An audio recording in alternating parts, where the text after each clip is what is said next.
ಹುಣಗುಂದ ಮತಕ್ಷೇತ್ರದಲ್ಲಿ ಯಾವ ಹಳ್ಳನೂ ಉಳಿದಿಲ್ಲ, ಕೊಳ್ಳನೂ ಉಳಿದಿಲ್ಲ, ನದಿ ಮೂಲನೂ ಉಳಿದಿಲ್ಲ. ಎಲ್ಲವನ್ನು ಕೂಡ ಲೂಟಿ ಮಾಡಿರ್ತಕ್ಕಂಥದ್ದು ಅವರ ಶಿಷ್ಯ ಬಳಗದ ಮುಖಾಂತರ ಇವತ್ತು ಲೂಟಿ ಮಾಡಿ ಯಾರೋ ಪತ್ರಕರ್ತರು ಕೇಳಿದ್ರು. ಅವ್ರೇನ್ ಕೇಳಿದ್ರು, ಏನ್ರಿ ನಿಮ್ಮಲ್ಲಿ ಲೋಕಾಯುಕ್ತರು ಬಂದು ರೇಡ್ ಮಾಡಿದ್ದಾರೆ, ಆ ರೇಡ್ ಮಾಡಿದ್ರಿಂದ ನೀವು ನಿಮ್ಮ ಆಡಳಿತದ ವೈಫಲ್ಯ ಅಂತ ಹೇಳಿ ಅವ್ರು ಕೇಳಿದ್ರ. ಇಲ್ಲ ಕಳ್ರಿ, ಅವ್ರೇನು ಹೇಳಿಕೆ ಬರ್ತಾರನು, ಕಳ್ರಿ ನಡೆಯಕ್ಕಾಗುತ್ತಾನ, ಕಳ್ರಿ ನಡೆಯಕ್ಕಾಗುತ್ತಂತ. ಕಳ್ರಿ ಮಗ್ಳ ಇದಾರ, ಆ ಉಸು ಕಳು ಮಾಡಿದ ಕಳ್ರು ಮಗ್ಳ ಇದಾರ. ಆ ಕಳು ಮಾಡಿ ಕಳು ಮಾಡಿದ್ದು ದುಡ್ಡೆಲ್ಲ ತಂದು ಅಲ್ಲೇ ಹಾಕ್ತಾರ, ತನಗೆ ಕೊಡ್ತಾರ. ಅಂತದನ್ನ ಕಳ್ರಿ ನಡೆಯಕ್ಕಾಗುತ್ತಾನಂತ. ದಮ್ಮಿದ್ರು ಬಾ, ಸ್ಟೇಜ್ ಹಾಕ್ತೀನಿ, ದಮ್ಮಿದ್ರು ಬಾ, ನಾನು ಅಭಿವೃದ್ಧಿ ಮಾಡೀನಿ ಅಂತ ಹೇಳ್ತೀಯಲ್ಲ. ದಮ್ಮಿದ್ರೆ ನೀನ ಬಾ. ಎಲ್ಲಿಗೆ? ಎಲ್ಲೆಲ್ಲಿ ನಿಮ್ಮವರು ನೀನು ಕೂಡಿ ಉಸುಗು ಕಳು ಮಾಡಿರಲ್ಲ ಅವೆಲ್ಲ ಪಾಯಿಂಟ್ ತೋರಿಸಿ ದಮ್ಮಿದ್ರು ಬಾಬೇಕು. ಅಕ್ರಮ ಮರಳು ಗಣಿಗಾರಿಕೆ ನಡೆದ ಪ್ರದೇಶಕ್ಕೆ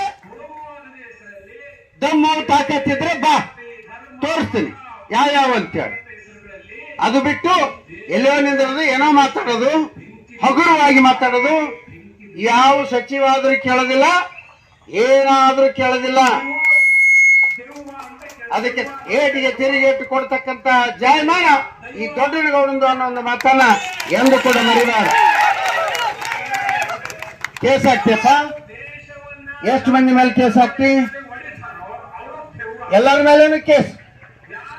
ಮೊನ್ನೊಂದು ವಿಡಿಯೋ ವೈರಲ್, ಆಡಿಯೋ ವೈರಲ್ ಆಯ್ತು. ಪೊಲೀಸರು ಎಲ್ಲರನ್ನು ಕರೆದು ಅವನ ಮನಿ ತರನ ಮಾರ್ಬೇಕು, ಆ ರೀತಿ ಕೇಸ್ ಹಾಕ್ರ. ಅವರೇ ಹೇಳ್ತಿದ್ದಾರೆ, ಇದು ನಾವೇನು ಯಾರು ಹೇಳಿದ್ದಲ್ಲ, ವಿಡಿಯೋ ಆಡಿಯೋದಲ್ಲಿದೆ ಅದು ಮಾತಾಡಿರ್ತಕ್ಕಂಥದ್ದು. ಆದ್ರಿಂದ ಈ ರೀತಿಯ ಮನಸ್ಥಿತಿ ಇರತಕ್ಕಂಥ ಒಬ್ಬ ಮಂತ್ರಿಯನ್ನ ಜಾತಿ ನಿಂದನೆಯನ್ನ ಮಾಡಿ ಆ ಸಮುದಾಯಕ್ಕೆ ಅಪಮಾನ ಮಾಡಿರ್ತಕ್ಕಂಥ ಮಂತ್ರಿಯನ್ನ, ಕಾಶಪ್ಪನವರನ್ನ ಸಂಪುಟದಿಂದ ವಜಾಗೊಳಿಸಬೇಕು ಅನ್ನೋ ಒಂದು ಆಗ್ರಹವನ್ನ ಈ ವೇದಿಕೆ ಮುಖಾಂತರ ನಾನು ಮಾಡ್ಲಿಕ್ಕೆ ಬಯಸ್ತೀನಿ. ಆದ್ರಿಂದ ಇನ್ನೂ ಹೇಳ್ತಾ ಹೋದ್ರೆ ಸಾಕಷ್ಟು ಇದಾವೆ ಪ್ರಕರಣಗಳು, ಇನ್ನೂ ಹೇಳ್ತಾ ಹೋದ್ರೆ ಸಾಕಷ್ಟು ಇದಾವೆ.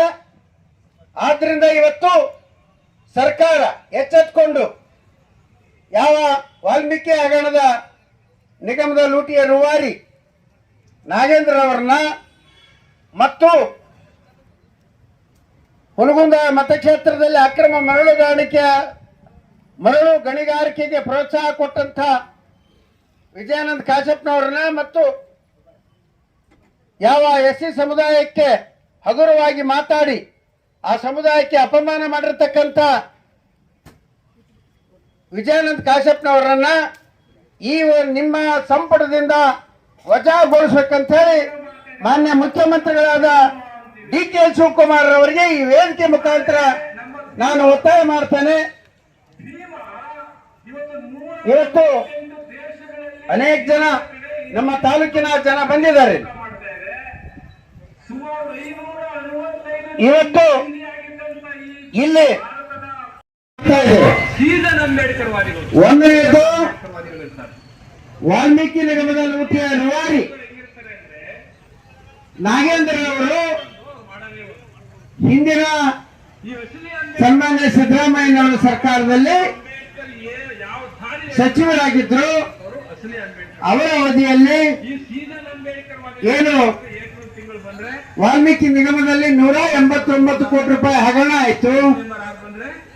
ಆ ಹಗರಣದಿಂದ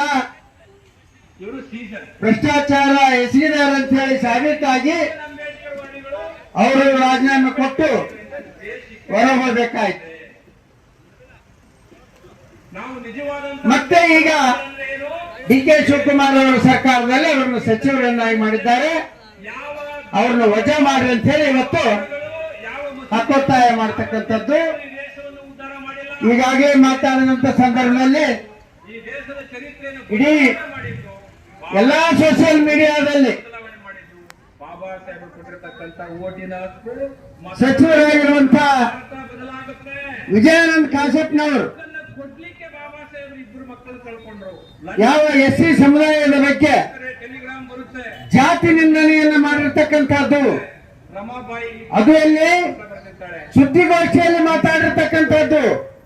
ಕಣ್ಣಲ್ಲಿ ನೀರು ಬಿಡ್ತಾ ಇರ್ತದೆ. ಆದ್ರಿಂದ ಫ್ರೆಂಡ್ ಅವರನ್ನು ಕೂಡ ಸಚಿವ ಸಂಪುಟದಿಂದ ನನ್ನ ಮಗ ಸತ್ತೋಗಿದ್ದಾನೆ, ವಜಾ ಮಾಡಬೇಕು. ನಿಮ್ ಮಗ ಸತ್ತೋಗಿದ್ದಾನ, ಹಾಗಾದ್ರೆ ಹೋಗಿ ವಾಪಸ್ ವಿಜಯಾನಂದ ಕಾಶಪ್ಪನವರು ಬಾಬಾ ಸಾಹೇಬ್ ಮತ್ತೆ ಕಣ್ಣು ಎಸ್ಸಿ ಸಮುದಾಯದ ಒಬ್ಬ ಮಗ ಸತ್ತ ಅಂತ ಕ್ಷಮೆಯನ್ನ ವಾಪಸ್ ಹೋದ್ರೆ ತತ್ಕ್ಷಣ ಕೋರ್ಬೇಕು ಅಂತೇಳಿ ಇವತ್ತು ಒತ್ತಾಯ ಮಾಡ್ತಾ ಇದ್ದೀವಿ ಈ ವೇದಿಕೆ ಮುಖಾಂತರ. ಏನು ನಷ್ಟ ಇಲ್ಲ. ದೇಶದ ಹಿಂದೆ ಒಂದು ಸಂವಿಧಾನ ಇತ್ತು, ಅದು ಒಂದು ಸಂವಿಧಾನ. ನಾಗೇಂದ್ರ ಅವರು ಒಂದು ಸಂವಿಧಾನ ಹೆಣ್ಣು ಮಕ್ಕಳನ್ನ ಹೆರಿಗೆ ಫ್ಯಾಕ್ಟರಿ ಮಾಡಿತ್ತು. ವಾಲ್ಮೀಕಿ ನಿಗಮದಲ್ಲಿ ಎಸ್ಪಿಗಳಾಗಿ ನಾನ್ ಮಾಡಿಲ್ಲ ಅಂತಾರೆ.